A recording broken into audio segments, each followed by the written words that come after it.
Welcome to the afternoon session, the Security and Challenges in the Balkans Conference. As we had a short break for lunch, I'm compelled to say just a few words to get us into the subject. I think we had a very interesting conference this morning, and I'm sure it will go on even more interesting, or at least as interesting. I was thinking during the conference that there are actually two kinds of communications that I find fascinating. Some are interesting in their contents, and some are interesting because of the people who say it. Some are interesting because the information comes from very important source. I think we had the luck this morning to have it both together, to have important people say important and interesting things. And in that vein, we continue this afternoon. And I'm glad to welcome here with me General Nicolae Ciucă, Head of the General Staff in the Ministry of Defense of Romania, General Vincenzo Camporini, Vice President of the Institute for International Affairs, Italy, Mr. Arian Starova, President of Atlantic Council of Albania, and Dr. Sandro Krešević, Senior Research Associate at the Institute for Development and International Affairs in Croatia. I'm giving the floor to General Ciucă, please.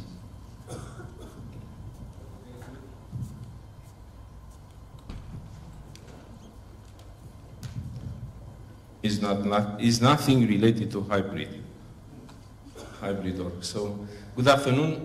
Thank you very much, sir. Your Excellencies, distinguished guests, ladies and gentlemen, let me express my gratitude for having the opportunity to be part of such an important panel and to also have the opportunity to say a few words in such an important forum.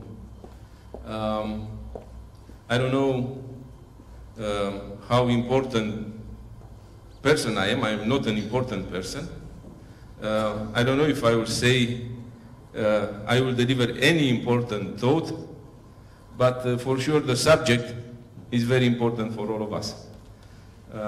So I know it's right after the lunch break. I hope everybody will succeed to stay awake. It's very, as you mentioned, sir, it's a very important topic, and according to our understanding, security in the Balkans remains a collective primacy for Romania and recognizes the strategic position of the region has. Various challenges for the security environment have a broader impact in the southeastern Europe, reaching out or transitioning the Balkans as well. And this can be expected taking into account the current trends in the security environment. In all, this becomes more complex and unpredictable with a wide range of risks and threats. From Romania's perspective, our security relies on NATO and EU membership and on our strategic partnership.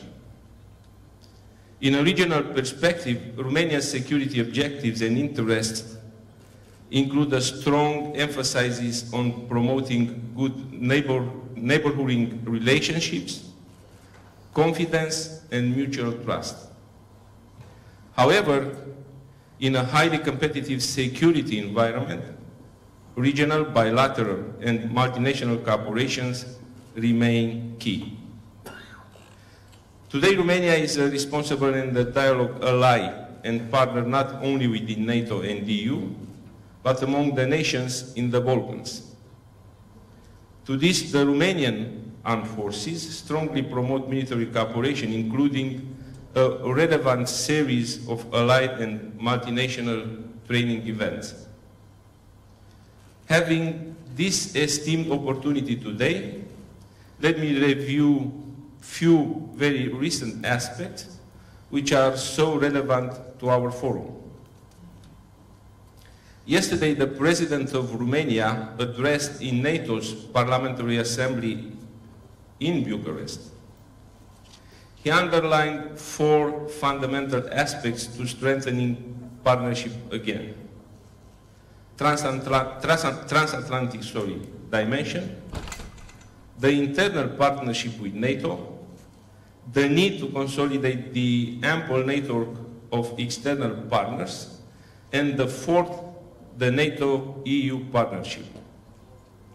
He also reaffirmed our responsible ally decision to allocate 2% to the defense budget for the next 10 years, our active measures to consolidate the whole eastern flank, and the consistent contributions to many operations, including NATO Resolute Support and KFOR.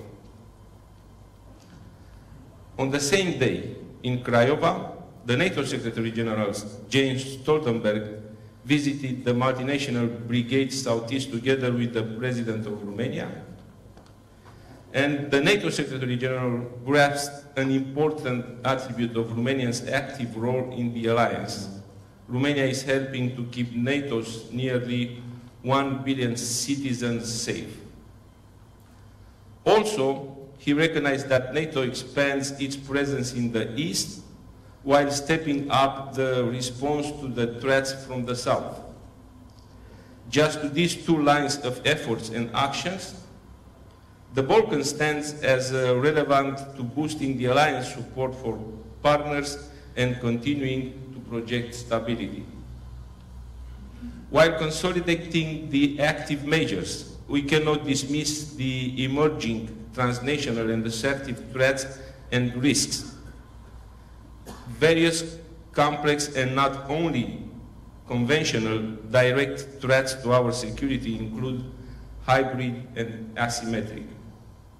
Again, both the President of Romania and the NATO Secretary General recognized this development addressing the NATO multinational brigade Southeast in Craiova.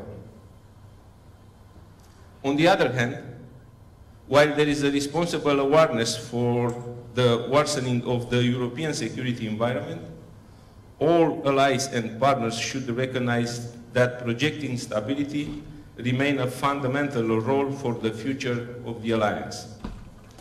We strongly believe that maintaining a proper military cooperation and support help countries in the region to build effective institutions and reform the security and defense sector. Also, ongoing process fueled the national resilience in order to deal with critical security and stability issues, including poor economic environment or social and interethnic tensions. In this respect, I have to underline that we consider military cooperation an effective and efficient tool of consolidating peace and stability. For this, there is important progress in that Romania and the participating allies and partners achieved through a series of active and coherent measures. The setting of the NATO Force Integration Unit, of the multinational division Southeast and the multinational brigade Southeast represents an adequate set of actions to consolidate the military cooperation. Military cooperation has already contributed to stability in the region. The national militaries in the region work together in common projects based on common interests. Our personnel are jointly tied in NATO training calendar, and we look forward to receiving more allies and partners, including Croatia, Montenegro and Slovenia. Next, I would like to introduce and update the Romanian Armed Forces involvement in operations in the Balkans.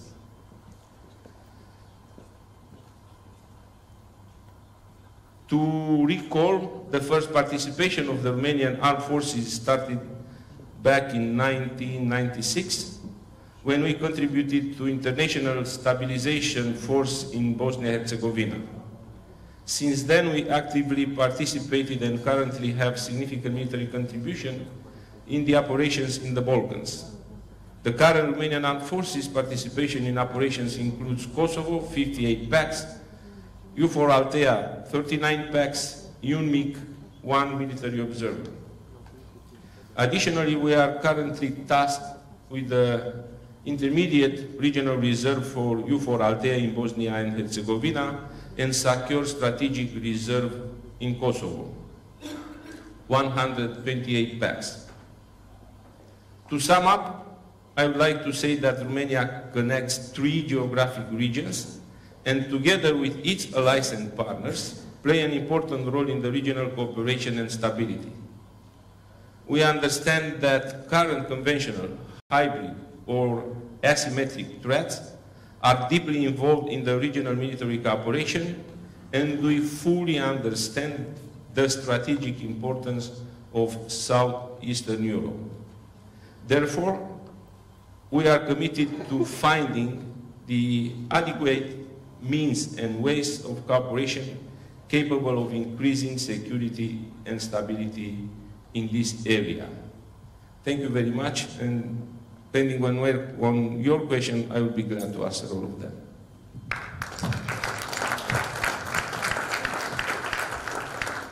Thank you very much, General, for the very informative talk. Thank you indeed. I'll give the, as in the previous panels, I propose the same order. We'll hear the 4 presentations, then I'll open up the floor for questions. I'll give now the floor to General Camporini.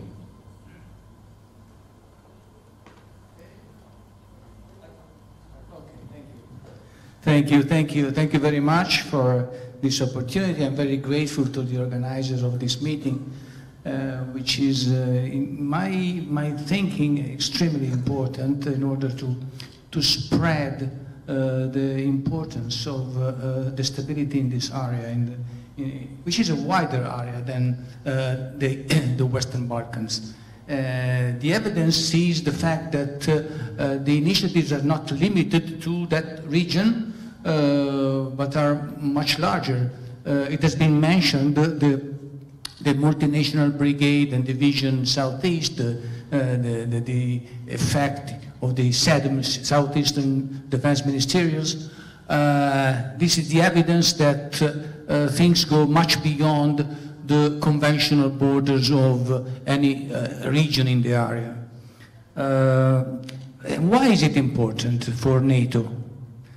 I think that you should look at the basic documents, and if you read the preamble of the Atlantic Treaty, there is a very good explanation.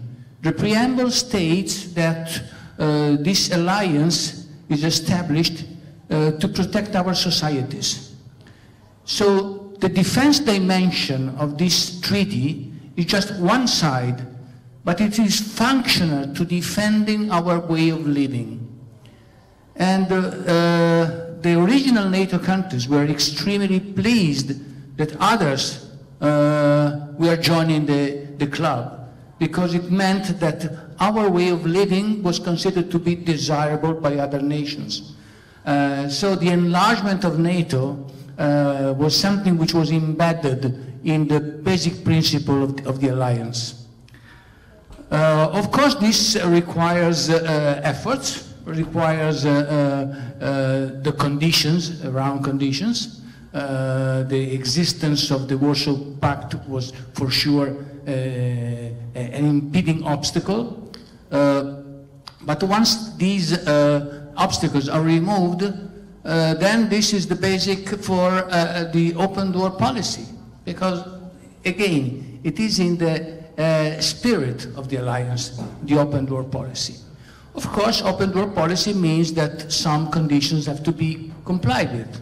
The adherence to the basic values of the alliance, democracy, the rule of law, the dominance of the politics on the military, which is not so widely spread in the world.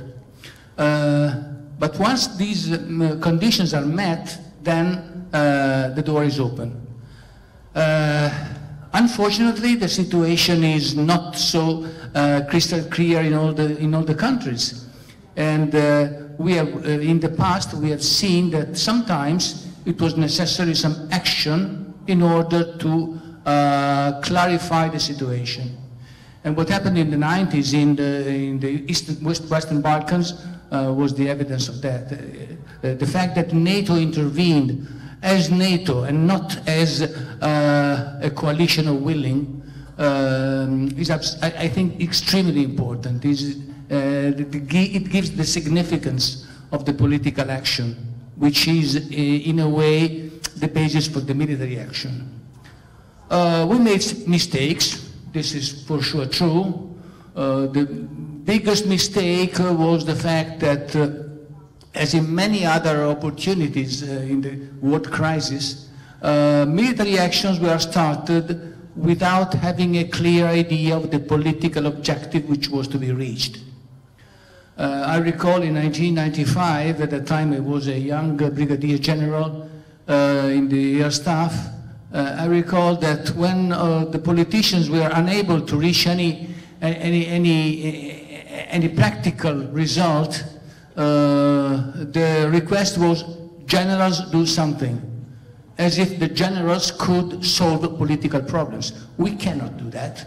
We can just freeze situation in order to give time to the political environment to elaborate the solutions. And this is not the ideal way of doing things, because it may create situations which do not have in themselves the roots for stability. What is going on today in some part of the Western Balkans is the evidence. I recall that NATO entered Kosovo in 1999, some 18 years ago. And after 18 years, we still have 5,000 soldiers there in order to avoid clashes between the local communities. I hate to use the ethnic communities. It's a matter of local fighting, nothing more than that, at least in that area.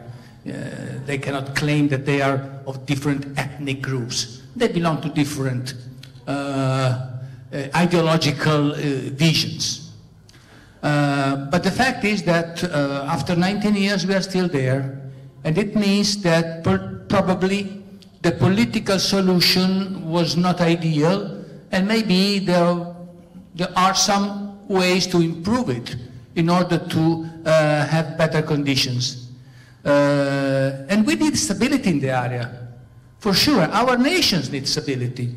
I recall how difficult it was, the internal situation in Italy in those years, when we had hundreds, thousands, tens of thousands of people which were leaving the area, entering our coast somehow in a very dangerous way. And that was in a way difficult to sustain, as it is difficult today to sustain by Italy, by Greece and other countries, the flow of migrants which come from Africa. That was recalled during the previous panel. This is something which in a way puts in peril the stability of our society. So again, it goes against the principle of the preamble of the Atlantic Alliance. That's why the Atlantic Alliance has an interest in that. Not because of the willingness to expand, but because it is embedded in the scope of the alliance itself. You recall that in Warsaw, it was recalled, and it was underlined, that the alliance has an interest in 360 degrees. It's not only a matter of countering the possible threat for Russia, because that is not the only threat we have on our societies. The stability in the South is again another big danger for our societies. When we think about the potential of millions of African migrants into our societies, that would really put at danger our way of living. Therefore, we have new initiatives in NATO in order to be able to counter these risks, threats, whatever you want to call them.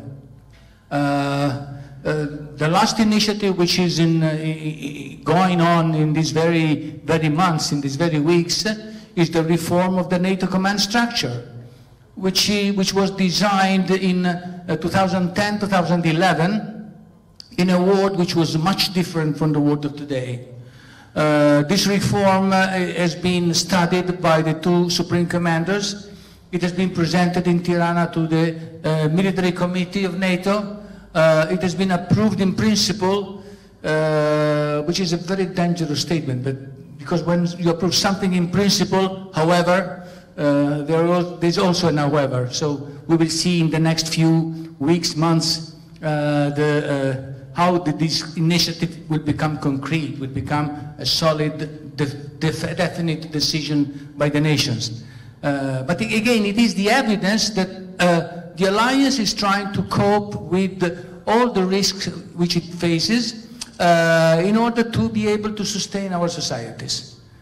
And again, what is going on in this part of the world is absolutely vital. It is not something outside our nations. It's something which is inside, thank you, which is inside our nations. Because what's going on within the boundaries of Europe is something which is related to our daily life. I recall a couple of years ago, 3 years ago, I was giving some advice to some political leaders about the program. And I told him, I'm extremely concerned because in your program, I do not see anything related to foreign policy. And he told me, no, we have a couple of pages talking about the European policy. And I replied, this is not foreign policy. This is internal policy. Today, what's going on in our nations has a direct consequence on our daily life as citizens of our region, of our nation, of our country, and of the whole of the Europe. So this awareness must be spread. It's not always been accepted by all those who have a political position, a political responsibility. And I believe that initiatives like this one, which takes place today, is the right place in order to spread this awareness. Sometimes when I'm participating in the activities of my think tank, of my institute, and sometimes I'm a little bit disappointed because I always see the same faces talking the same things in different places. And I say, we have another obligation, not only to study, learn, discuss between ourselves. We have also the duty to be a kind of missionaries. We have to go outside into the civil society and say these things to the others in order to have these ideas, this awareness being spread and become a general awareness. Because only if the awareness is general, we can have a solid movement toward a brilliant future, or let's say, well, whether towards a future which is suitable for our lives and for the lives of our children and grandchildren. That's why I believe that initiatives like this are absolutely vital, and I'm really pleased to say again my thanks to the organizer, because this is the way to do, and I encourage you to insist on these endeavors. Thank you.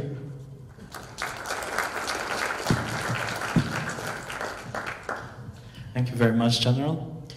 I'm giving now the floor to Mr. Arian Starova, President of the Atlantic Council of Albania. Okay. Yes. Thank you very much. First of all, I would like to join my colleagues who spoke right now before me, but also those who spoke in the session, in thanking all the organizers for this very to-the-point activity, organized in high time, and for such an important question as those of our region. So I'm honored to be among you and to talk about this, and of course in face of such a distinguished audience, and students and I was asked to talk about NATO security policy in the Balkans. There are a lot of things to say here. It's almost 2 decades that I'm dealing with issues like that in official positions and other positions, but I will try to focus on 4 items. First, I'll pass briefly on the idea that NATO has made major contributions in the region. I take it for granted that all of you know, but anyway, I will try to raise some points very, very briefly. That's why I say that I would like by highlighting the fact that the very presence of NATO in the Balkans for more than 20 years now should be considered both a major contribution to its regional security and clear indication of its high geostrategic interest in this region. As a result, we have had NATO intervention and a following NATO enlargement in the region, what means that the Western Balkan is a constituent part of the most successful alliance in history, and it is ready to get involved in the regional security when the regional security is in danger. Going beyond that, I would like to just say a couple of details. First of all, NATO gave an end to the war in the former Yugoslavia. That's a big success. Also, NATO was enlarged in the Balkans, and this process is going on. Also, NATO, alongside with the EU, has made continuous political support for the region and for the political elites in the region, for all the problems of the region, and for trying to help their Euro-Atlantic integration processes. Through its intensive dialogue, also in cooperation with the political elites of the region, NATO also made a tremendous contribution to the cultivation and protection of the Western democratic values, which are in the core of all the actions taken by NATO and other international actors, also the political elites of the region, towards their progress. I used to say this not only here, but even in other places, because NATO, as everybody knows, is not only a military alliance or organization, but it's a political one. And that's a very important dimension as well. Consolidation of the state institution in Kosovo, the newest state of our region, is also one of the biggest successes of NATO in the region, alongside other actors. NATO's recent projection of security, and you know a lot of measures behind that in this last couple of years, in Central and Eastern Europe and in the Mediterranean. This is a contribution of NATO, indirect and direct, to the security of our Western Balkans. NATO presence in the region is both as well an encouragement and a guarantee for foreign investors in the region. I will finish with this first issue of my presentation by quoting from the Warsaw Summit of NATO Declaration. In that declaration it is said precisely, the Western Balkan is a region of strategic importance, as demonstrated by a long history of cooperation and operations in the region. We remain fully committed to the stability and security of the Western Balkans, as well as to supporting the Euro-Atlantic aspirations of countries in the region.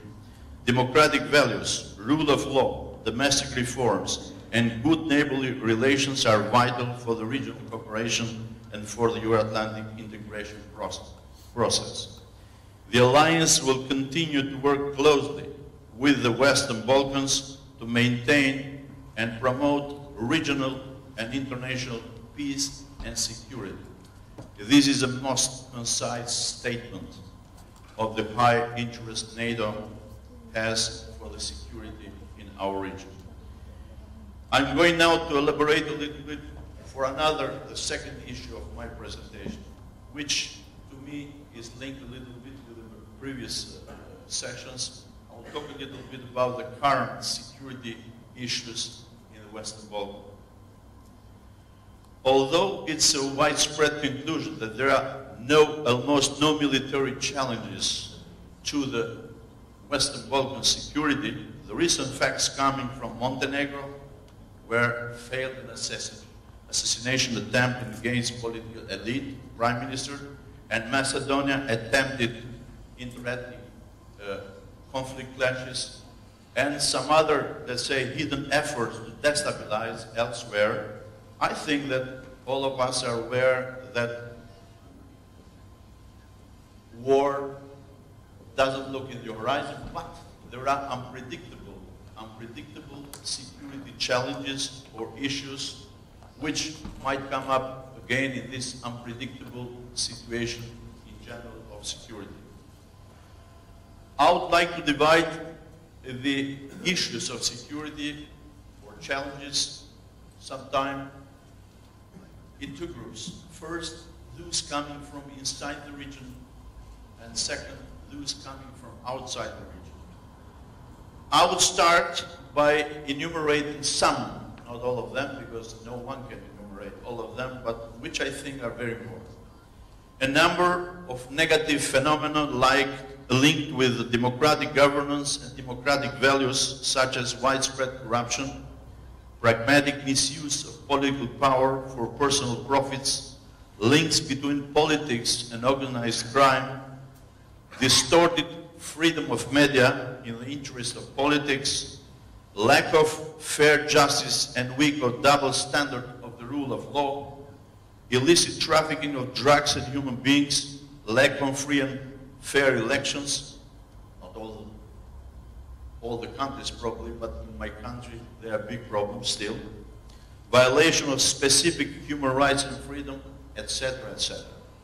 These phenomena have created a challenging problem for the region, a certain feeling of pessimism or suspicion of democracy and democratic values because of these above-mentioned abuses. It should be taken for granted and no need for elaboration that persistence of this bad phenomena could lead even to political instability if encouraged from outside the region, and it's not something unusual. We escaped one or two cases recently. Second, weak economic situation and consequences linked with that. The first one being unemployment.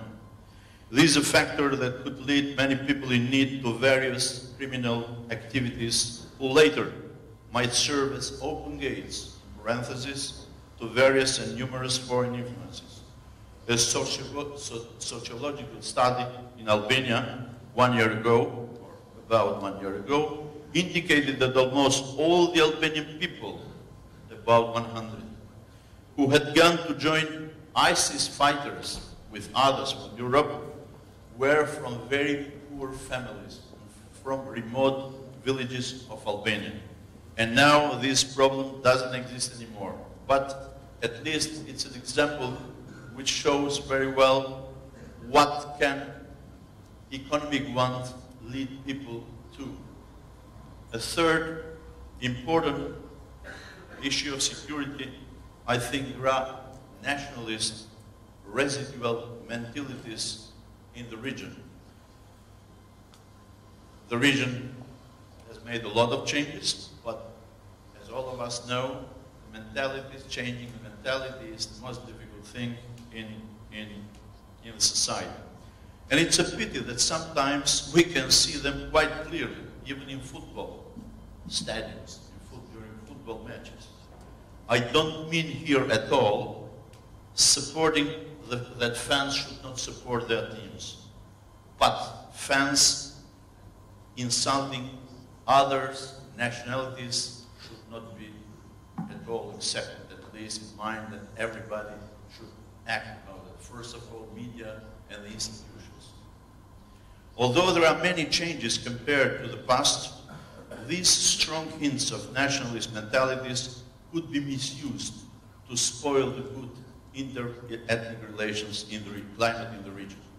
The recent referendum in Catalonia in Spain seems to be also a recent evidence of the strength of nationalism as a mentality in the middle of Europe.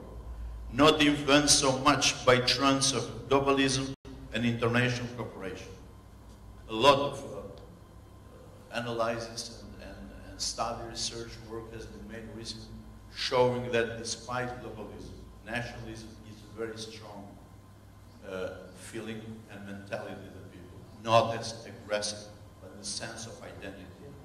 But the line of division between nationalism as an identity, as a culture, and certain situations that can become aggressive is very, very vague. No one can know how to put where to draw this line.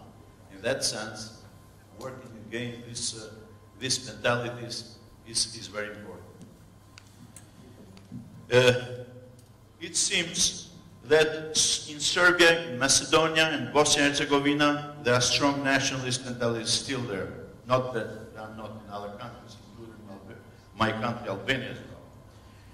But I would like to mention the inter-ethnic relations in Bosnia and Herzegovina that hamper the consolidation of unified democratic state institutions, or the very existence of the Serbian Republic in Bosnia and Herzegovina is a clear-cut example of this, let's say, resource of, let's say, imbuing people with nationalism and so on. We might give other examples as well, but I think that this is enough just to finish with these security issues coming from inside. There are also other security challenges coming from outside the Western Balkans. First of all, international terrorism, violent religious extremism, and ISIS. Of course, we can't say they have roots here, even they try to take roots, as they did in the past years. But in this environment, which has as a first priority, as a first feature, unpredictability, I think that this remains a very high risk, like for the rest of the countries of Europe, or let's say across the world. In that sense, I think this should be considered a very high risk, even not security issue, but let's say a challenge which all the countries, even the Balkan countries, should think about how to prevent and to face. Another one is different hybrid threats. Our Balkan countries are also an area where a lot of other actors try to influence, try to, let's say, nourish their interests or their geostrategic ideas and so on. And they use a lot of tactics. You know that what means hybrid. It's not military at all. It's from cyber to the military. It's from the media to the trying to corrupt the political leaders or political elites and so on. And this is also another risk which comes to our region from outside. Another risk, I think, there are efforts of hidden or open regional actors in shaping a favorable psychological and political environment, which was said in the first session, trying to block the Euro-Atlantic integration of our countries. And the last one, which I have mentioned, we have to consider that even that it's not a risk which anybody can plan, but emergent situations are also a risk we should consider, that they come at full surprise and nobody knows when they end, linked with the climate changes, with the environment and so on. The third issue in my presentation is the importance of Atlantic integration based on the Albanian experience. I'm going very fast on that, as I don't have more than 3 minutes now. But I want to say one thing for this. The Albanian experience shows that the integration is the best way for the security, integration into NATO, Atlantic integration. Albania has a lot of examples to show, from the number of tourist visits after they received the invitation to NATO to the increase of foreign investments there. Not to mention the other fact that the political elite is very much under the positive pressure of the Atlantic countries, member of NATO and others. They are part of the politics, and they are, of course, influence for positive behavior. The last point, and I would like to take 2 more minutes here, is that what I think to further promote the security, of course from the point of view what NATO can do in our Western Balkans. First, I think that the Western Balkans needs a more balanced attention by NATO and other international actors concerning both its stability and democracy. I cut it short as well here. Sometimes a strong impression to some people is created that democracy sometimes, or democratic values, are sacrificed compared to stability.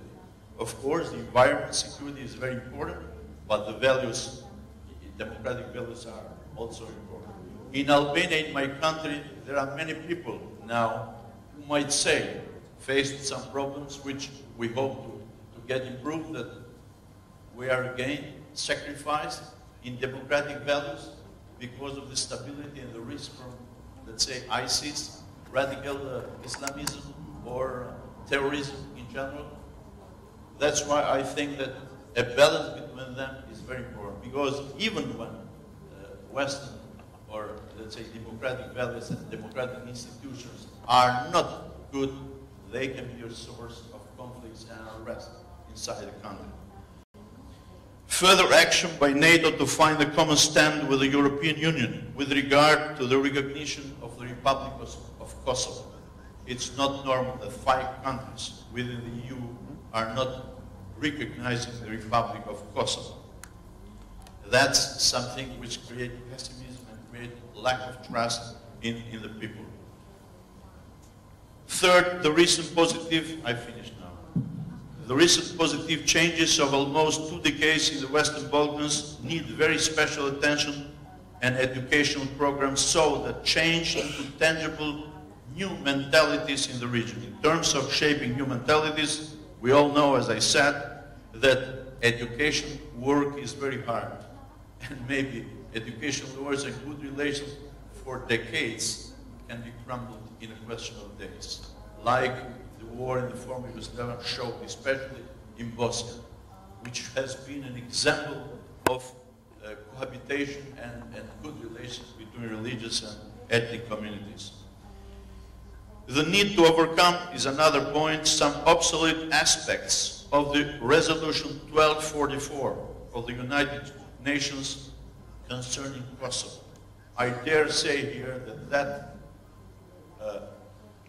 the aspects of this resolution has become obsolete concerning considering Kosovo part of Serbia. I'm sorry to say this, I heard the previous session what the ambassador of Serbia said, that I have respect for what he said. Of course, he is expressing the policy of his country, but this is not in line with the truth and the reality. And I think that all of us should think and should look according to the truth. And the truth is there. The Republic of Kosovo is independent, and that's the future of the country, of Serbia, of inter-ethnic relations, and all the friendship and cooperation of the peoples here. Another thing could be done by NATO is that membership of Macedonia no more any ground for not accelerating the process there. No more any ground for not resolving that name dispute issue with Greece, which lasts for more than 20 years. The last one, acceleration of the Atlantic integration process of Kosovo is very, very, very important. As Janusz Bugajski has said recently, I'm just referring to his words, we have a lot of NATO in Kosovo. Now we have to have more Kosovo in NATO. With this, I thank you very much for the attention and sorry. Thank you very much. I'm sure the discussions will be very interesting. I'm giving the floor now to our last panelist, Dr. Sandro Knažović, Senior Research Associate at the Institute for Development and International Affairs in Croatia. Oh, yes, it's working. It's working. Well, thank you very much indeed. Of course, I would like to start by thanking our hosts for giving me an extraordinary opportunity to join you at this panel to speak before this very knowledgeable audience. and to share some of my thoughts and views on these very relevant issues. Another reason why I would like to cordially thank the organizer is that this is actually a showcase of our very rich cooperation that we have with New Strategy Center, and we had published previously together and organized successful events both in Bucharest and in Zagreb. My task is to speak about NATO's role in the Western Balkans, and my idea is to put it in the wider framework of resilience building, which is quite a buzzword during the last year or so, especially when you take into account the wider discourse of the European Union global strategy, which has been, at least by default, taken over by NATO decision makers as well. So obviously we need resilience in wider transatlantic community, and what better region to speak about resilience build-up than the region where the enlargement process of both is unfinished, and that is obviously Western Balkans. So, a bit of recent history. NATO had the main role in ending the armed conflict in the Western Balkans, and also in undertaking peacekeeping and peace-building activities that followed. This actually, at least in the short-term period, ensured stability, and in long-term period, through this open-door policy, NATO has actually attempted to contribute to the long-term consolidation of countries in the region. It used its conditionality mechanism in order to foster the development of not only rule of law, but also the democratization of post-socialist and post-conflict societies in the region. And one can assume that through these activities it has significantly contributed to the overall resilience in the region at that time. The enlargement in the region, starting from Slovenia in 2004 and followed by Croatia and Albania in 2009, and recently this year's accession of Montenegro, brought obviously resilience and stability to the region, but also discovered certain loopholes of Western policies when it comes to security in the Western Balkans. So you may find it as a bit of an overstatement, but I would argue that NATO, but also the EU, failed actually to respond adequately to changing geostrategic environment in the wider Western Balkans regions. Why? For a simple reason: the lack of political determination to complete accession processes demonstrated by these lukewarm approaches towards the remaining candidates in the region has obviously opened possibilities for new actors to take their role and to cement their geostrategic position throughout the region. Of course, I'm speaking about Russia, Turkey, the Gulf states, and even China.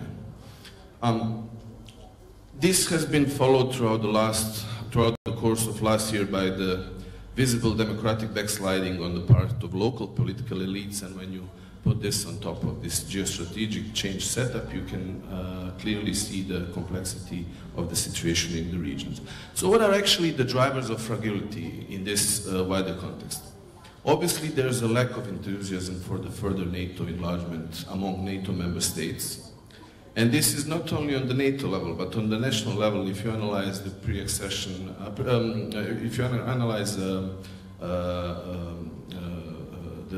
periods before the election, so the pre-election campaigns, very few higher political figures in the basic, at least, the most influential NATO member states are putting this on top of the agenda. So obviously the member states are concerned about their own challenges in an international environment which is dramatically being complicated over the course of last years, and they focus more on internal level of readiness and capacities, which is of course on the long run affecting the legitimacy of NATO's open door policy. The consequence we see as a certain power vacuum between NATO on one side and the new and the certain players that I recently mentioned, and it is affecting the legitimacy of NATO as a concept of governance in the wider region. Well, if you analyze Serbia, which is pursuing so-called, non-aligned or independent security policy, having no intention to join NATO, and we've heard a clear declaration by the ambassador, and therefore becomes openly, increasingly open to different influences of other actors. It signed strategic partnership agreement with Russia a couple of years ago, and also a defense cooperation agreement. So in terms of meeting the criteria of common foreign and security policy, it would be interesting to see how Serbia will be developing in this region. And when you analyze the highly complicated situation in Bosnia and Herzegovina, it's not only the problem of meeting the criteria to join NATO, it's also about lack of political will of one of two entities to do so. Such situation, of course, especially, I underline it once again, when you take into account the complexity of the political system in Bosnia and Herzegovina, complicates the NATO accession process and opens room of opportunity for other players to take their role. What is becoming an increasingly serious concern of Croatia, that is dramatically dependent on income from tourism, is the fact that this results in development of radicalism and extremism close to Croatian borders. Turning to Macedonia, due to a blockade by a member state over a long-lasting and unresolved name issue, we are witnessing the democratic backsliding that ended up in literally spilling of blood in the Macedonian parliament a couple of months ago. Of course, this had the direct effect that the intra-state, inter-ethnic relations in Macedonia and dramatically complicated the process of accession to the European Union and NATO as well. And we've heard a lot about the long-lasting Kosovo status problem, and you don't see the light at the end of the tunnel with current political setup in Kosovo. On top of this, the countries in the region are facing serious, but really serious internal problems, not only deterioration of living standards and macroeconomic problems, but also poor economic management, serious corruption-related issues, etc., etc. And you can imagine the capacity of these countries in such conditions to face contemporary challenges like terrorism, phenomenal foreign fighters, illegal migration flows, etc., etc. So, having listed the drivers of fragility, let's try to think about drivers of resilience in this increasingly complex geostrategic environment. Taking a glimpse of look at the recent history, I would argue that the Partnership for Peace program was actually a #1 NATO's tool that contributes to stability, that consolidated the region, but also on the long run contributed to the resilience of the region. Not only because of the fact that it enabled every single candidate country to kind of have a tailor-made approach to assistance, to reforms processes en route to NATO accession, but also due to the fact that even the countries that do not actually intend to join NATO are also profiting from Partnership for Peace. PFP includes all fields of NATO activities, from defense reform, environmental issues, and participation in NATO mission, which of course contributes to the interoperability of militaries at stake. However, the conditionality mechanism, at least these days, have dramatically lost its relevance due to this increasingly complex geostrategic setup and the landscape of the Western Balkans. The rising influence of external actors is forcing actually NATO to try to kind of portray an image of an ongoing process by inventing different intermediary steps. Look at the example of Bosnia and Herzegovina and Macedonia.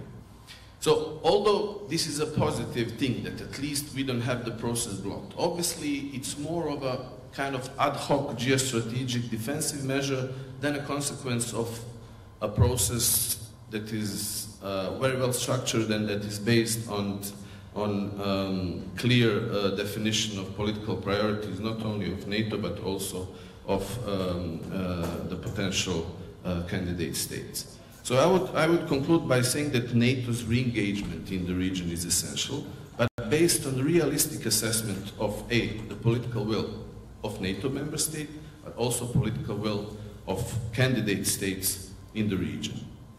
And unpredictability, unfortunately, seems to be the only predictable scenario in the period to come. And resilience as a concept cannot be built, in particular not in the region like the Western Balkans, without enrolling all relevant stakeholders in the society. In this sense, NATO obviously needs to show capacity to have a leadership, and this is where the major role, of course, should be taken by the major and leading states within NATO. But this type of approach should combine both hard and soft power tools as well. So it is essential to develop feasible options based on shortfalls that we are witnessing currently. And I would conclude by saying that it's obvious that the Western Balkans and the transatlantic community as such represent actually the same security space. And therefore, stability of the Western Balkans in the long run is definitely something that shouldn't be underestimated by decision makers in the transatlantic community. I would conclude with this idea, and I'm very much looking forward to questions and comments. Thank you very much.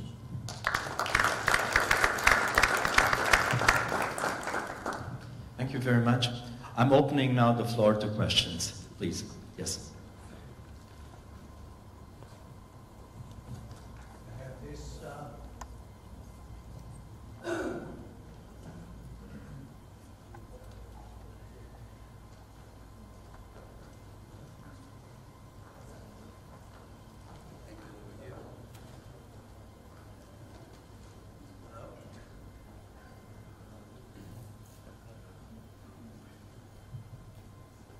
We hear? Yeah, I'm sorry. Thank you very much, Mr. Chairman. I definitely have, I wouldn't say that I have a question, but if you allow me just 1 minute, I promise 1 minute of what I have to say.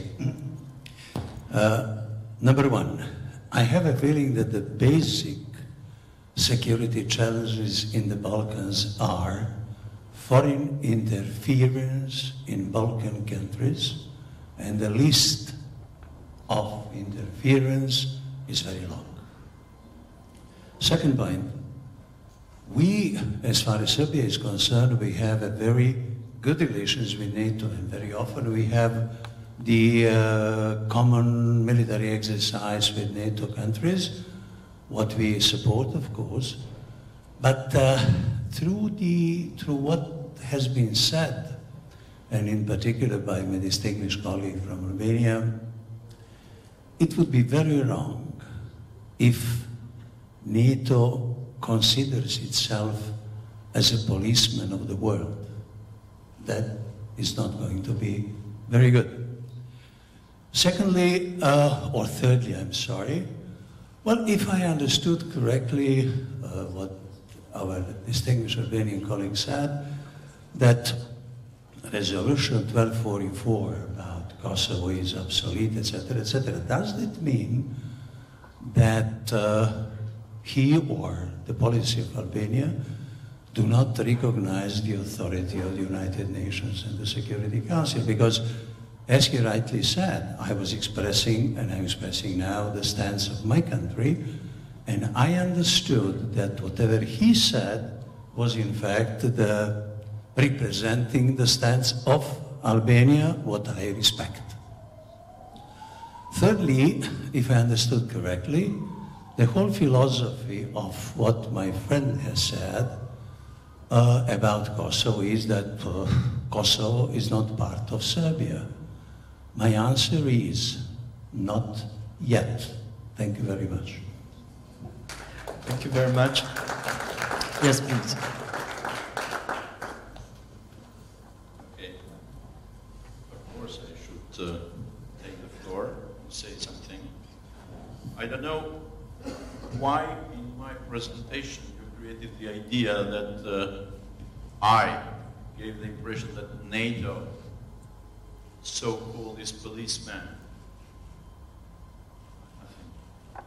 I was talking about the political role of NATO, or the major contribution of NATO in the region, and of the future cooperation for security in the region, and further enlargement. I forgot to say one thing. Even Serbia one day will become a member of NATO. Maybe soon, maybe later, I don't know. But one fact is important. You and me, we don't know now. even the others. First. Second, I do not represent my government here. I am the president of Atlantic Council of Albania, which is an NGO. If I forgot to say in the beginning, I'm saying it now. Any opinion is mine, but I take it for granted in activities like this. And I repeat again, not the UN resolution 1244 is obsolete. Certain aspect of that, because even that I'm not representing the government, UN is there. We support UN and we cooperate, not only in Kosovo, anywhere. So this is something no need clarification, I think. But the aspect which I also specify concerning the fact that Kosovo is part of Serbia is completely obsolete.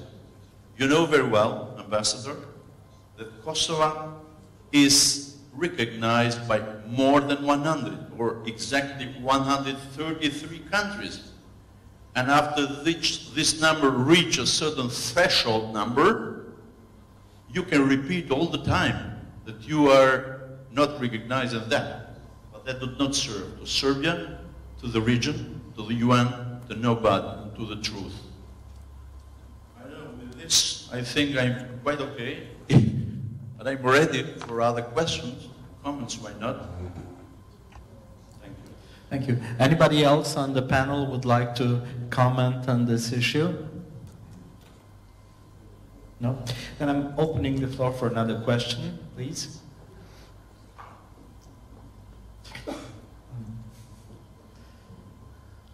Further questions? Other discussions? Yes, it's surprising. I was thinking that there would be lots of debate. It's remained on the Kosovo problem. Good. Well, yes, please. I will be very brief. I would like to ask Mr. Nezovic. Okay, a question concerning the situation in Bosnia and Herzegovina. I would like your assessment concerning what is happening there, if there is any future for the country.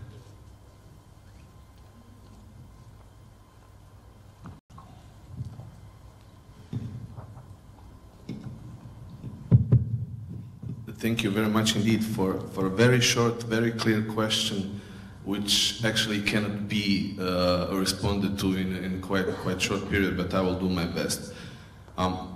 As you know, Bosnia and Herzegovina's constitution was made in the post-conflict period.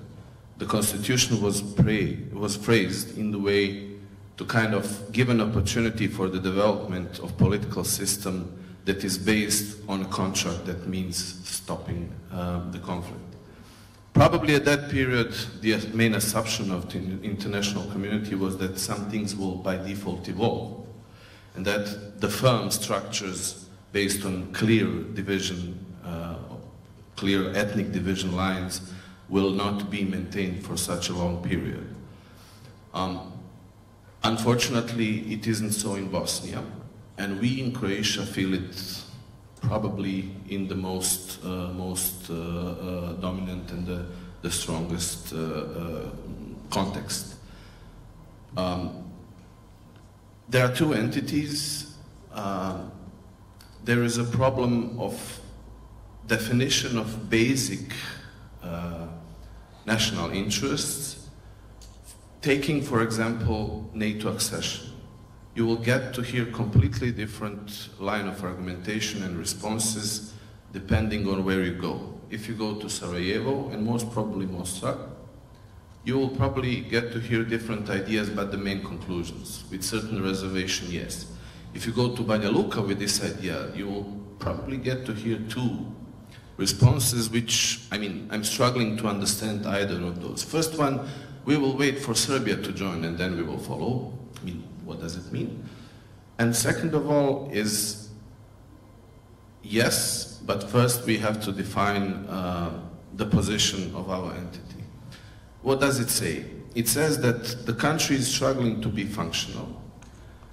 It is struggling with the huge pressure of new geostrategic setup of the region. There's a body called Peace Implementation Council, where each member has a right to block the decisions that are of fundamental importance for the future of the country. And then, of course, you have the position of one of the members of the Peace Implementation Council, which a few years ago decided to abstain from voting on extension of EU4 mandate just because in the document that supports this action, it says that this should actually foster the Euro-Atlantic accession process of the country.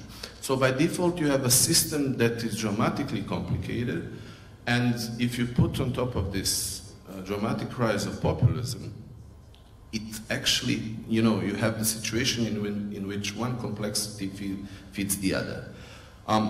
Of course, this is not a stimulating environment for FDIs. Of course, this is not very stimulated for youth to stay there. We have seen a very interesting chart from the Bulgarian speaker where you have Bosnia and Herzegovina on top of the list with youth unemployment. So it's quite clear what does it say about any sustainable economic future of the state. And you have the reality in which actually you are struggling from a very strong brain drain. And of course, I'm speaking predominantly about the youth. When it is, take all these things together into account and realize that the big players at the global level actually are struggling to see the region. I'm not even speaking about Bosnia and Herzegovina. It's very difficult to predict the future of the country in the next 10 to 15 years. You have strong political elites who are arguing in favor of, I don't know, referenda for independence, etc. On the other hand, you have political elites who are struggling with basic principles of transparency and the rule of law. I leave it up to you to draw conclusions about the long-term perspective of the country. Thank you. May I add something to that? Although you do not ask me, but I feel the need to say something. Well, I recall when I was still wearing my uniform, I was visiting several times Sarajevo, and I had the feeling of walking on an icy lake with a very thin layer of ice. Of course, the institutional construction of this country is a kind of institutional engineering with a lot of theory and not much consideration for the practical issues. But that was the only thing which could be done at the time. Nothing better could be done, for sure. The future of such a construction can be saved only if there is a very strong incentive for all the people, not only the elites, not only the political layers, but for all the country, for all the people in the country, regardless of their belonging to one ethnic group or the other. And this strong incentive can be provided only by the European Union. Unfortunately, the European Union, since 10 years, is no longer something which is being seen as a model, as something to be achieved. So I believe that the future of Bosnia and Herzegovina will be safe only if Europe will stand up again as something which will be an ideal. So it is on us, the European Union members, to show that, that there is something to be reached if they remain united, if they remain a solid entity. I hope that the new momentum which the new leadership, new old leadership will give to the European Union may, and I am very optimistic by nature, may give some future to the country. Just that sentence. Well, you motivated me to think about the dimension that I forgot to mention. I cannot agree with you more. But I recall 2 years ago we were planning a conference in Sarajevo with our partners, and the two of us were to define this very basic draft of the title, and then the thing should be developed on the paper. And my colleague from Sarajevo proposed the following. EU and NATO accession are precondition for the long-term consolidation of the Western Balkans. And I instantly reacted and I said, wouldn't you agree that after 20 plus years of investment of the international community, the title should be the other way around? Long-term consolidation of the region are precondition for the EU and NATO accession. So my conclusion is, while of course without the firm support and political orientation in Brussels or DC political elites, it's practically impossible to think about viable solution if we don't care. And I have the feeling that we tend to misuse the fact that there's a thing called enlargement fatigue to do nothing. So for tango, it always takes two people to react. Thank you. Thank you very much, Mr. Starovo. Wanted to say a few words. It's really very complicated there, of course. No flashes, no chance for flashes. But we see that on the military level, everything is going well there. There is a will and so on. So the high, say, awareness of the need for security and important security there. When it comes for political institutions, democratic institutions, we see that they are lagging one step, 2 steps behind, and so on.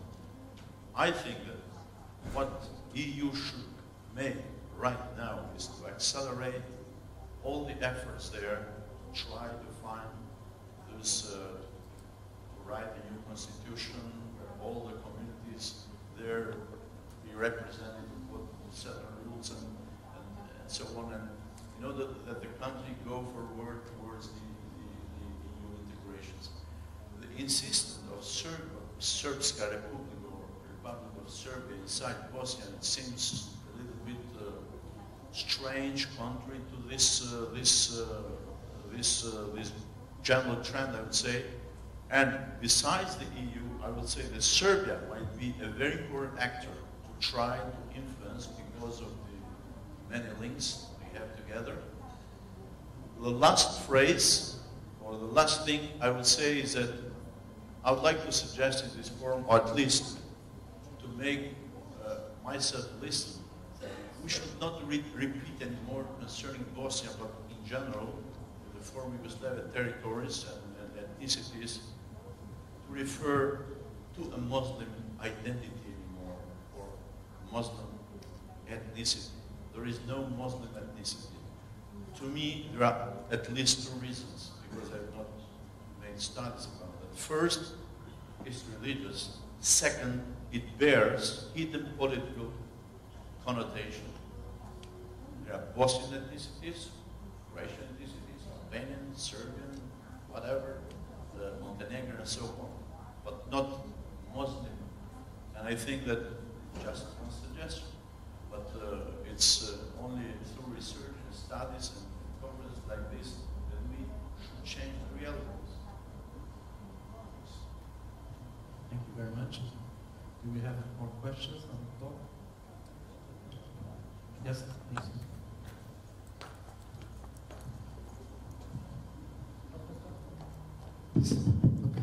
Professor Oceanu, National Defense College, I prefer to ask in Romanian language for a better understanding.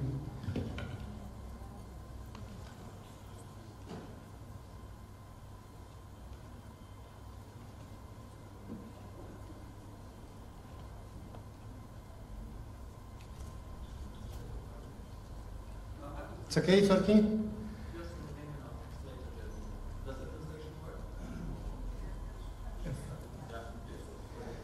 Conform ultimilor date statistice de la Institutul pentru Cercetarea Păcii de la Stockholm, țările din Balcani, toate la un loc, au o rată foarte mică de export sau de import, de export și de producție în industria de armament. Asta înseamnă că armatele din țările din Balcani, în procesul de retehnologizare și înzestrare, vor apela aproape exclusiv la importuri. Constituie acest aspect o vulnerabilitate în țările din Balcani? Există acesta generator de risc sau este pur și simplu o componentă economică? Vă mulțumesc!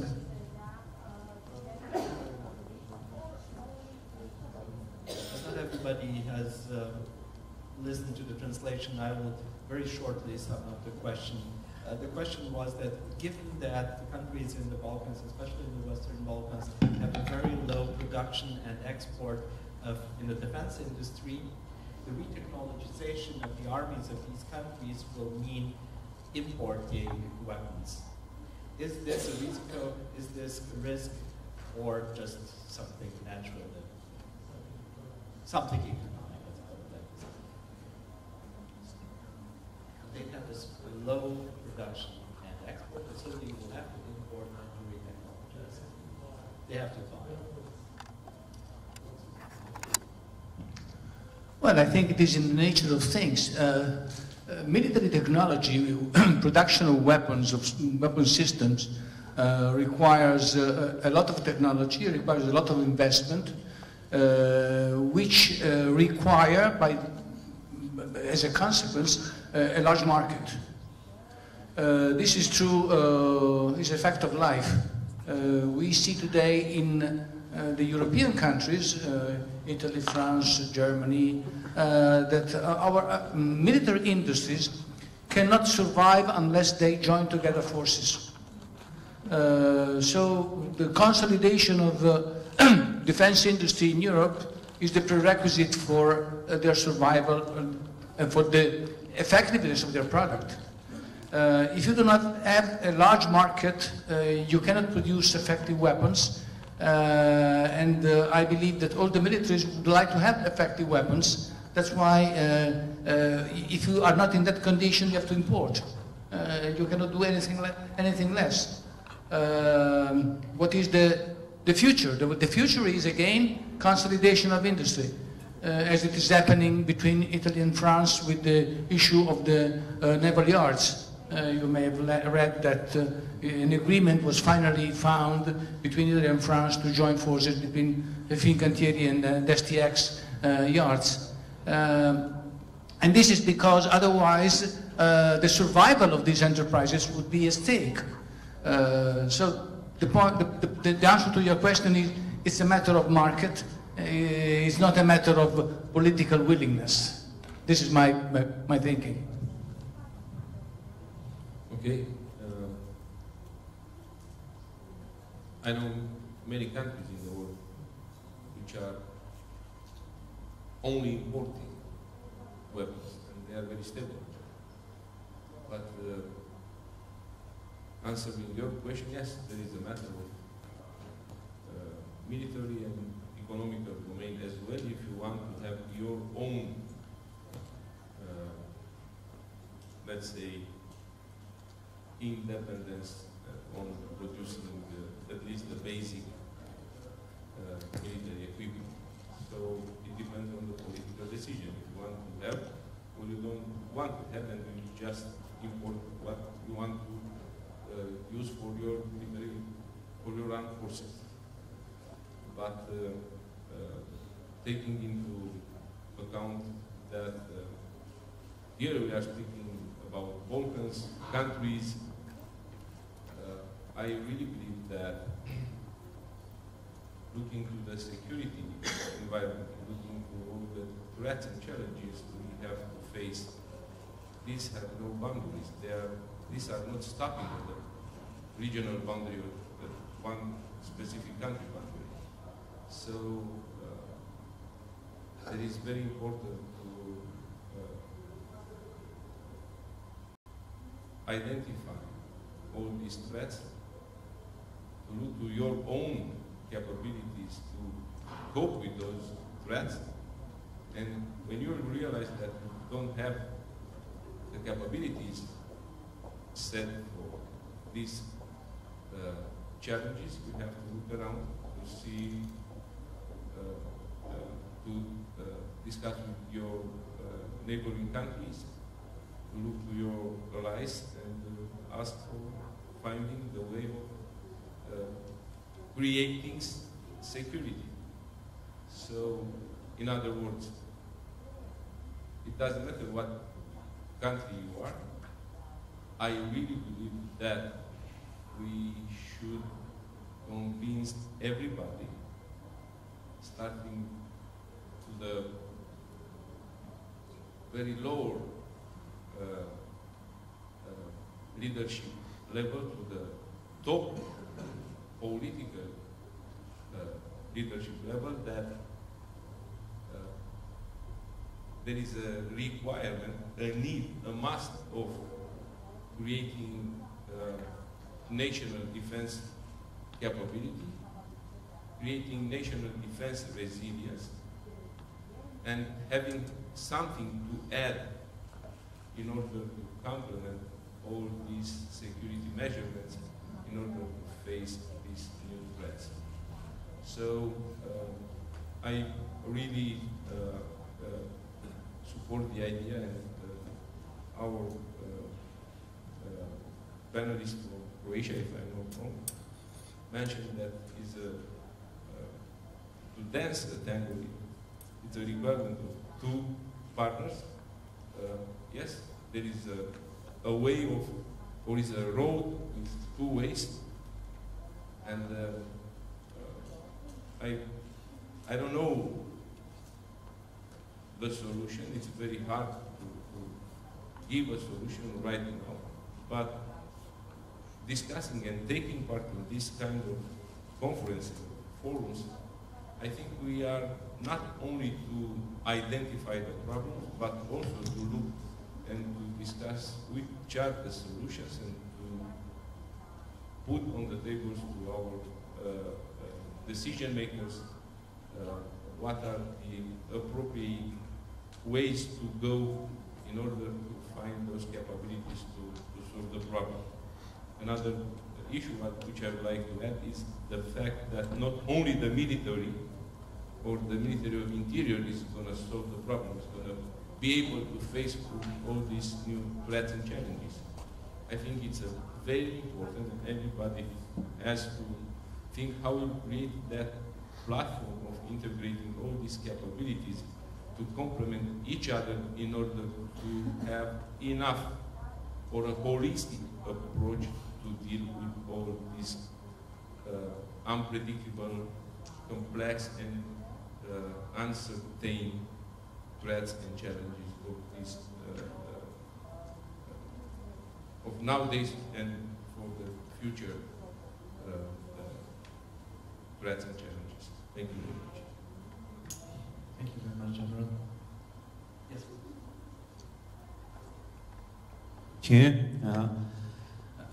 General Camporini, thank you very much for what you said about the consolidation of the defense industry. I'm very much with you on that, and as you pointed out, naturally we see the consolidation happening and starting from the supply side, where the industry is.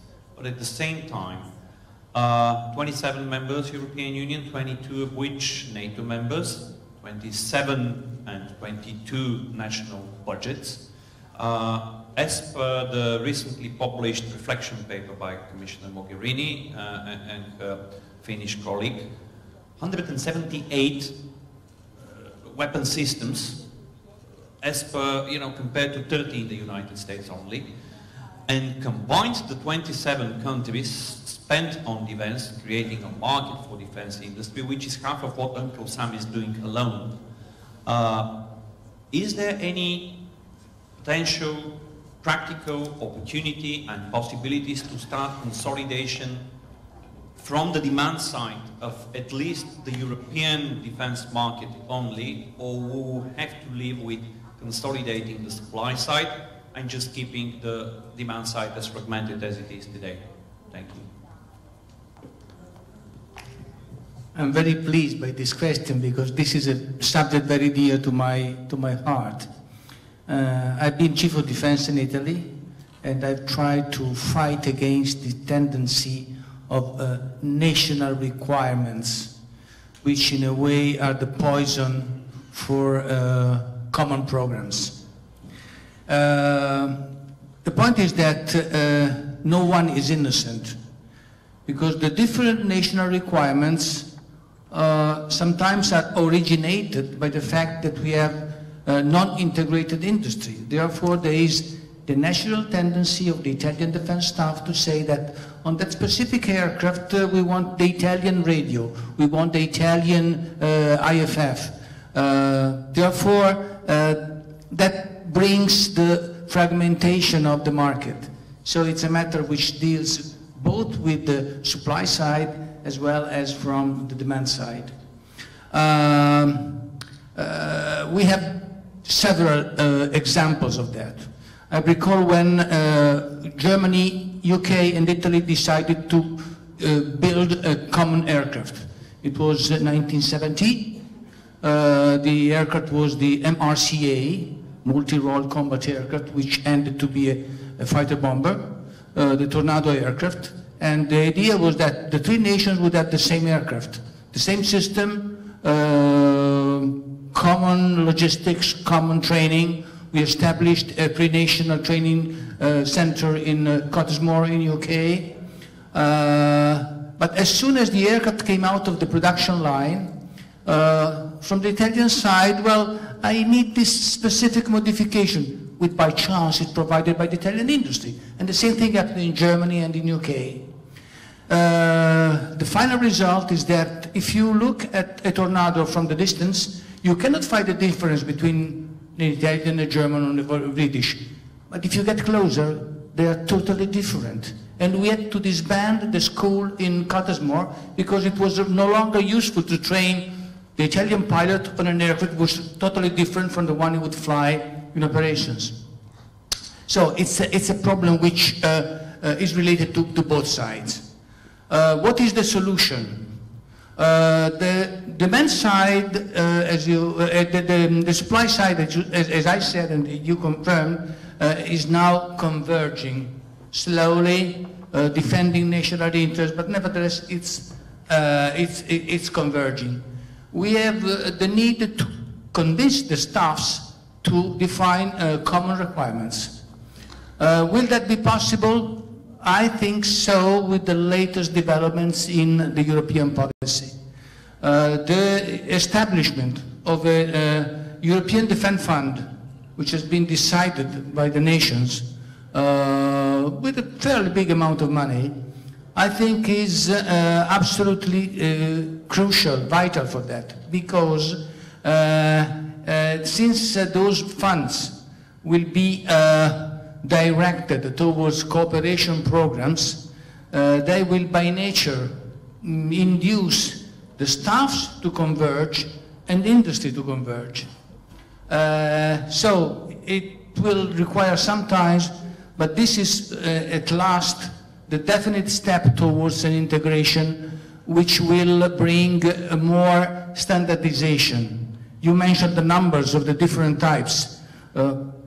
I am an airman. I only can say that we decided to build the 3 different fighter aircraft, while the Americans decided to make one. And each type in Europe has been produced in numbers which are 1 order of magnitude less than the Americans. And the cost of the programs was skyrocketing. This is also not only against the economics, it's against the operational capability. Because if I do not have a standardized weapon system, I cannot rely on the support of other nations. When I was a fighter pilot, some years ago, I was flying the F-104, the Starfighter, which was the typical aircraft throughout Europe. I could fly anywhere, in any base in Europe, and have support, whatever it happened to my aircraft. Once I had a serious fault in my fuel system. I landed in a Belgian base. I went to dinner and to bed, and the morning my aircraft was fixed by Belgian technicians. This is no longer possible. This is no longer possible. And we have to reverse this tendency, because otherwise the final product of each single euro which is spent in Europe for defense is much, much less of the result of the dollar spent in the US. And you may recall the evaluation by the Rand Corporation at the beginning of this century that Europe was spending half for defense than the US. But the the operational capability which was provided was 15% of the US. I believe that these data today are obsolete, and we are much, much, much lower than that. So either we reverse the trend, and the step taken by the European Union is in the right direction, or we will continue to be irrelevant and more irrelevant.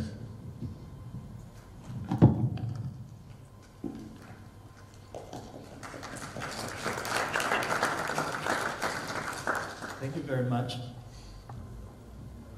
If there are no further questions, I will turn to conclusions now. We have a wonderful opportunity to have with us Ambassador Timișoara, who is, I dare say, a legend of foreign policy in Romania's post-revolutionary years. And I invite him to draw his conclusions to our conference.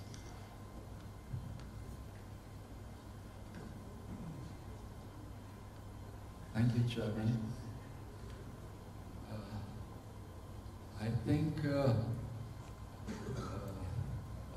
the only legendary thing about my humble person that I may have been born earlier than most of you in this room.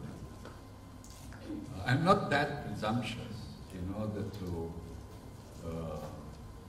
draw conclusions or even make a summary of the variable, novel, interesting and promising ideas which have been put forward during today's debate. Therefore, being at the loss of how to make myself useful, because I was supposed to be a speaker at the end of this program, I remembered that before becoming a career diplomat, I was supposed to be a linguist. So, since we have all learned from the good book that in the beginning was the word, my brief summary is about words and phrases which have stuck in, at least in my memory, hopefully yours too, which have brought a whiff of welcome flavor of novelty to our discussions today. One was honest broker, a term rarely used in diplomacy or political science, but which is a reality of fact. To be sure, as far as I know Romanian traditions in diplomacy and foreign policy, that this is not something that may betray some sort of selfish ambition of regional leadership or any other nonsense of the sort. The Balkans have always been reluctant to accept some sort of tutelage. So this would have been, if it were true, it would have been a hopeless exercise in realistic terms. In fact, by offering its services to other members of the region, Romania just helps to be useful, but at the same time has a vested interest. Because no interest is more important for a responsible country than to make sure that its immediate neighbors are safe. So the contribution that Romania can meaningfully provide to the countries of the region is sharing the accumulated accession know-how, because we started a bit earlier. But what is really precious in sharing accession know-how with the candidate country is that the Romanians are quite eager and willing. It is probably in our masochistic nature to share the experience of mistakes we have made. And that is more useful than dithyrambic presentations of resounding and brilliant success. Mistakes are the best lesson, the best tutor to learn from. When you have achieved some sort of success in any field of activity, you don't wonder about the reasons for your success.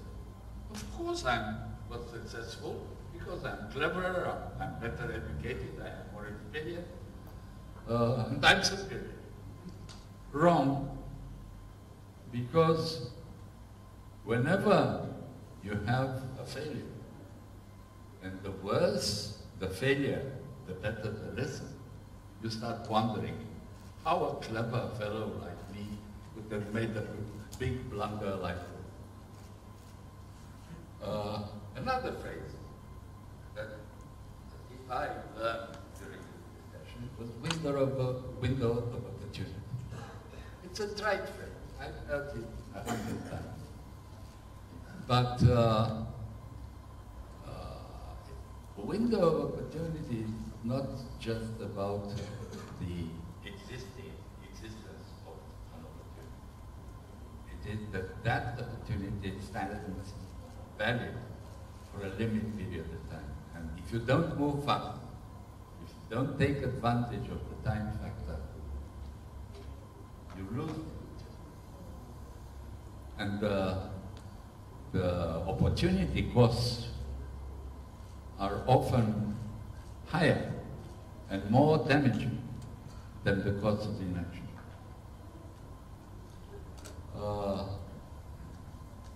Third phrase, the EU's open doors policy is not enough. And this is good to remember, because for quite a while,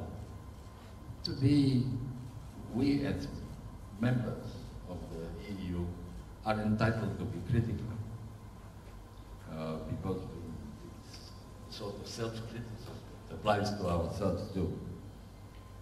For too long, the European institutions have focused on the technicalities of accession rather than on the political problems in the region. Now we have to sort of return to the basics and have another look at what makes the countries and the people think and what makes the voters vote the way they do.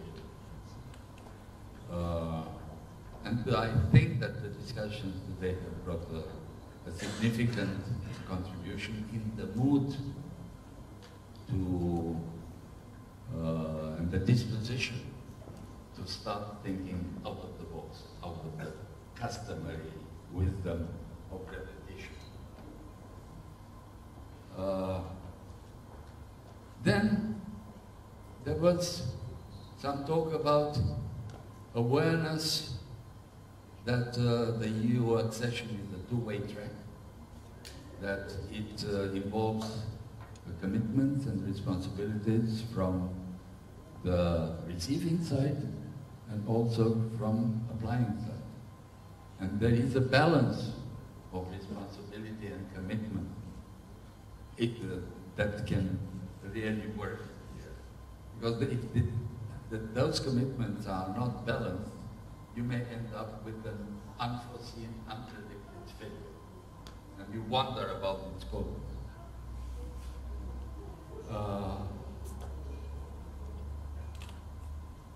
This brings me to the idea that leadership, especially in the relations with the European Union, is not to be confused with the patronizing attitude and relationship.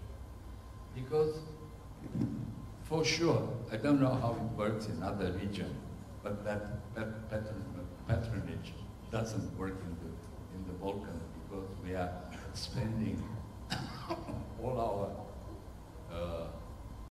internal energy on patronage networks inside our own country. So we are very good at detecting any suggestion of that. Another one was a word or phrase is overcoming a red line mentality, which cripples our capacity and our disposition to think in a novel and creative way. Then we have also learned that no matter how we look upon migration as a tool for growth or to covering a deficit of manpower or expertise, we were reminded that the migration cycle that we have witnessed starting 2 years ago is by no means over. And we shall see more of it, but it will be different because history never repeats itself unless poor history, it wants to teach us an object lesson. Often, and General Drucker knows that better than most of us. You too, General, probably. We are often asked whether we in Romania are more pro-European or pro-American. This question doesn't fit in, it goes beyond our capacity for imagination. Because for us, the two are inextricably linked. We see our strategic partnership with the United States as the best and only material guarantee for our security as a nation. And we see the EU membership as the open path to prosperity, but also to values, which for us, as a European country, are the European values, including the political values, which not always coincide with the preferences of our American friends and partners.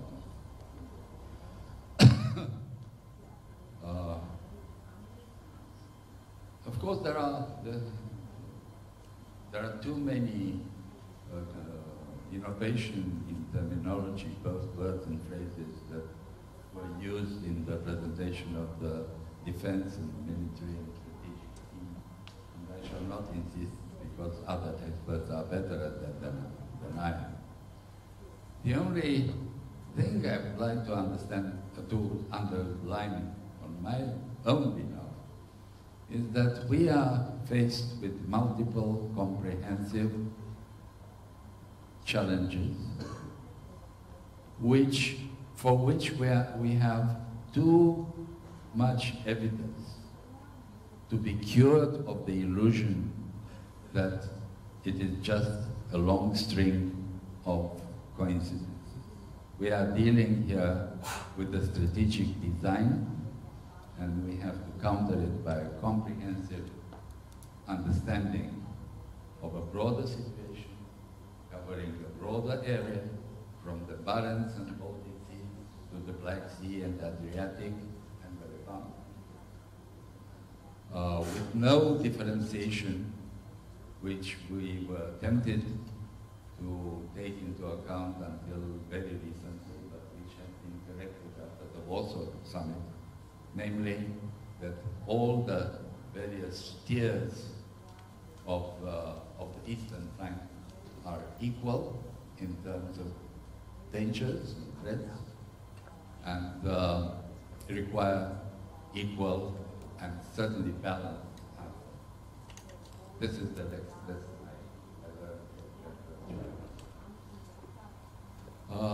well, there is not much else to say because my imagination fails me, I insist.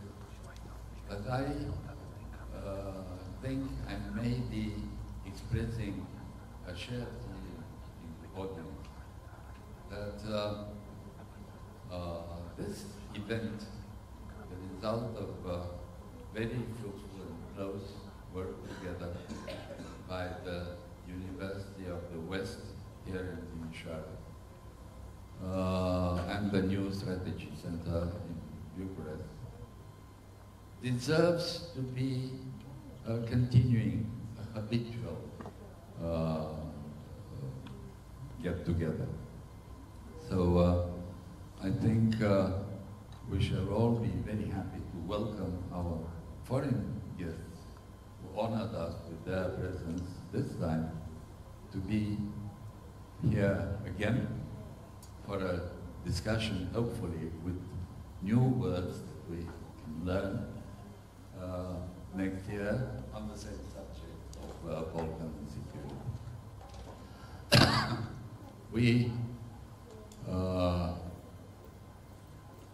We hope that the